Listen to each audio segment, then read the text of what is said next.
Actualité de ce samedi 5 février, la fermeture de l'ESAT de Rieux est repoussée, mais le projet n'est pas abandonné. L'association qui gère cet établissement et service d'aide par le travail projette toujours de le délocaliser. Un non-sens pour les ouvriers handicapés, ils ont manifesté ce vendredi.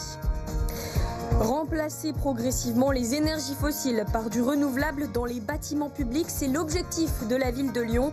Depuis quelques jours, une école du 8e arrondissement est en partie chauffée au biogaz. Une solution pour la municipalité qui veut atteindre la neutralité carbone d'ici à 2030. Et puis du football et l'OL qui affronte Monaco ce soir en Ligue 1. Les Lyonnais qui veulent rester sur leur bonne lancée et se rapprocher encore un peu du podium après 8 matchs sans défaite, toutes compétitions confondues.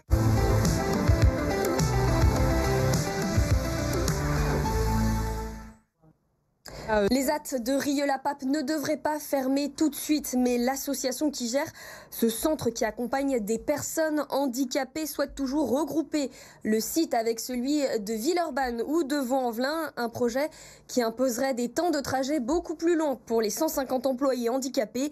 Une centaine de personnes a manifesté ce vendredi après-midi. Lola Colomba était sur place pour BFM Lyon. Laissez-nous travailler à Rieux, c'est ce que scandaient la quelques centaines de manifestants qui étaient réunis ce vendredi devant cette ESAT. Alors ici, il y a 150 ouvriers qui travaillent, qui sont reconnus comme travailleurs handicapés et qui redoutent la fermeture de leur lieu de travail et sa possible délocalisation vers Villeurbanne ou vers Vaux-en-Velin.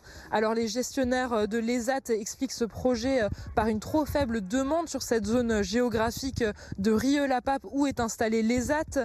Mais un collectif d'employés et de familles dénonce un non-sens car ce transfert pourrait leur causer des difficultés à se déplacer et ainsi leur rendre la vie plus difficile. Écoutez ce témoignage d'un ouvrier. J'habite à Saint-Olécan et quand il y a de la neige ou il y a la grève des bus, je suis bien content de venir travailler à pied parce que autrement ça ferait trop loin pour aller à Villeurbanne. Je ne peux pas conduire, j'ai pas de permis, j'ai problème de santé. J'aurais démissionné si toutefois le projet a été abouti. J'aurais démissionné parce que je ne pouvais pas me faire Villeurbanne ça tenait à pied sans bus. Les gestionnaires de l'ESAT concèdent avoir pu faire preuve d'un manque de communication envers leurs employés, mais le projet de délocalisation, lui, il est toujours suspendu aux conclusions de l'étude de gestion qui devront être rendues par l'ESAT au printemps prochain. Dans l'actualité également, comment prévenir et recenser les actes anti-religieux. Ce vendredi, une mission ministérielle était de passage à Lyon. 2 députés sillonnent la France depuis le mois dernier pour dresser un état des lieux de ces actes anti-religieux. On en a dénombré près de 1400 en France l'an dernier. Les 2 élus sont allés à la rencontre des autorités religieuses locales à Lyon. Écoutez Ludovic Mendes, député En Marche de Moselle, en charge de cette mission. Il était au micro de Victoria Garmier. Donc on a un dialogue interreligieux renforcé, on a une véritable relation entre la collectivité et l'État et les différents cultes. Et les cultes entre eux, c'est de faire beaucoup d'actions communes pour permettre d'apaiser parfois certaines tensions, des tensions qui n'ont pas besoin d'exister, en plus parce qu'elles sont montées par des personnes sur un discours plutôt politique. Et les instituts qui ont été montés, que ce soit par le culte musulman ou par le culte israélite aujourd'hui, sont une véritable source de richesse en termes de développement culturel et cultuel et d'ouverture sur le reste du monde que nous ne connaissons pas sur l'ensemble du territoire national. C'est une spécificité de l'UNES et c'est important pour nous de pouvoir nous rendre compte de la réalité de son fonctionnement. Une école du 8e arrondissement en partie chauffée au biogaz. Depuis le 1er janvier 2022, la ville de Lyon s'engage pour limiter le recours aux énergies fossiles et privilégier le chauffage à l'énergie 100% locale et renouvelable dans les bâtiments publics. Exemple à l'école Simone Signoret avec Mélanie Ferreira. Désormais, une nouvelle plaque trône sur le mur de l'école, inaugurée fièrement par les élèves de CM2 et le maire de Lyon. Ici, on se chauffe au biogaz, un gaz renouvelable produit dans une ferme du département voisin de l'Ain. C'est des cochons qui font caca, je sais pas. Le caca des vaches, non, des cochons. De la boue de vaches et des... Eh ben, ça fait du biogaz du coup. On essaye de moins polluer la planète. Depuis le 1er janvier dernier, la ville achète l'équivalent de 25% de sa consommation en biogaz. Cela correspond symboliquement à 40 bâtiments de la ville, dont cette école. Il n'y a pas des tuyaux parallèles avec du gaz qui serait 100% renouvelable. Aujourd'hui, ce gaz, il est mélangé avec le gaz fossile. Nous, ce qu'on fait, c'est qu'on achète l'équivalent de notre consommation pour cette école et les autres sites concernés. Un biogaz un peu plus cher que le gaz naturel, de 20% en moyenne. Mais malgré tout, le biogaz est moins cher que le nucléaire. Il faut le savoir. Donc on a vraiment intérêt à développer cette filière. Elle est vertueuse pour le climat, elle est vertueuse pour notre indépendance énergétique. Le choix d'une énergie 100% renouvelable qui s'inscrit dans le plan Lyon 2030 de la municipalité, avec l'objectif d'atteindre d'ici là la neutralité climatique. On ouvre notre page sport avec du basket et la défaite de l'Asvel hier soir face à l'Efes Istanbul en Euroleague. Le résumé du match avec Julie Galap. L'Asvel ne réédite pas l'exploit. Vainqueur de l'Anadolu Efes à l'aller, les Villeurbanais ont perdu à Istanbul en Euroleague. Ils prennent pourtant un bon départ et mènent 36-32 à la pause. Mais les tenants du titre infligent un 11-2 aux Rodaniens en début de troisième quart et maintiennent leur avance. Le double-double de Marcos Knight, 21 unités et 12 rebonds ne change rien. Défaite 78-72. Quatrième revers consécutif pour l'Asvel, 13e au classement, loin des 8 premières places, synonyme de play-off. En football, l'Olympique lyonnais se déplace à Monaco ce soir pour la 23e journée de Ligue 1.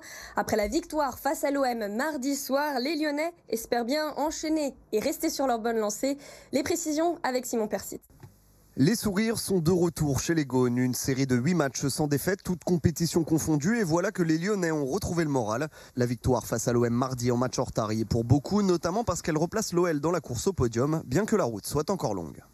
On part de tellement loin qu'on sait qu'on doit être quasiment irréprochable à chaque match en termes de résultats. On n'a que gagné 3 matchs d'affilée. C'est super parce que c'est la première fois cette saison, mais c'est que 3 matchs. On doit enchaîner une série de victoires incroyables pour pouvoir aller très vite en haut. Il faut rester concentré et surtout très motivé pour aussi avoir un bon résultat à Monaco.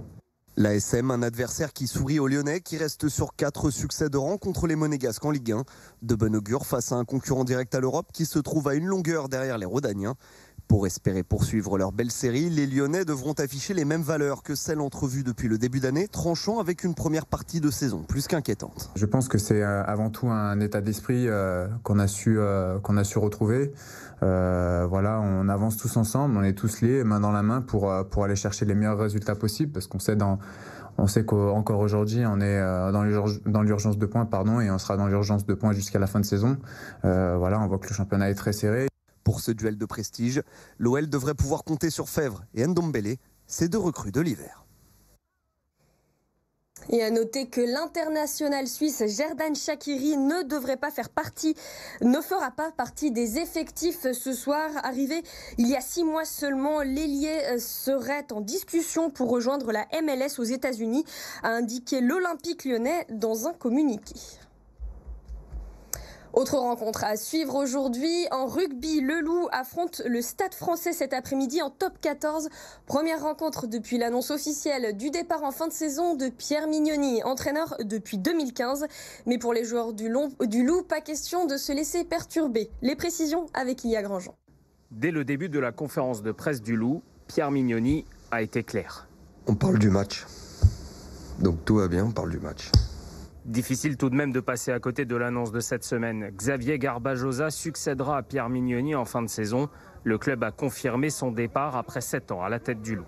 Des personnes qui restent autant de temps dans un club, 7 ans c'est déjà beaucoup par les temps qui courent. Et je pense que c'était une preuve de confiance du club envers Pierre et vice-versa. Donc voilà, c'est des histoires qui se terminent. Le but c'est qu'elles se terminent de la plus belle des façons. Pour Pierre, pour le club, pour tout le monde. Une annonce en milieu de semaine avant d'affronter le Stade Français. Chez les joueurs, on fait corps. Pas question de se laisser perturber.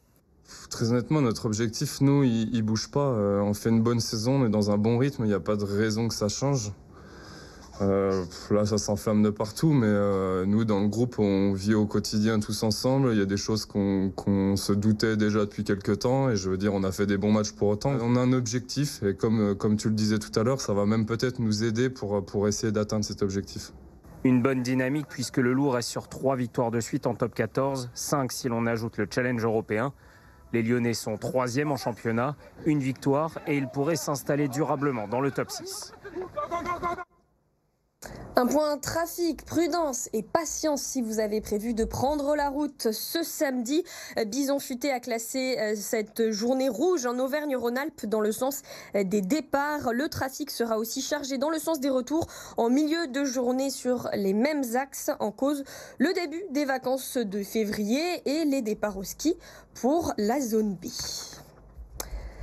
Et on prend la direction de la maternité pour terminer. L'hôpital privé Natessia a dévoilé le palmarès des prénoms les plus donnés en 2021. Chez les garçons, c'est le prénom Adam qui a été le plus donné l'année dernière, suivi de Sacha, Léo, Louis, Augustin, Ilyes et Isaac. Côté filles, ce sont les petites Romy qui ont été les plus nombreuses devant Léa, Chloé, Andrea, Inès, Ambre, Anna, Léa et Victoria. 2814 nouveau-nés ont vu le jour à l'hôpital privé Natessia l'année dernière.